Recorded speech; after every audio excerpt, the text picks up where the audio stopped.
أعوذ بالله من الشيطان الرجيم.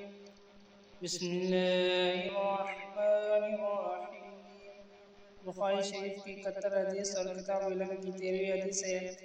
قال حدثنا سعيد بن عفير قال حدثنا ابن وهب عن يونس عن ابن شهاب قال قال حميد بن عبد الرحمن سمعت معاوية خطيبا يقول سمعت النبي صلى الله عليه وسلم يقول من يريد الله به خيرا يفقهه في الدين وإنما أنا قاسم والله يعطي ولن تزال هذه الأمة قائمة على أمر الله لا يضر من خالفهم حتى يأتي أمر الله.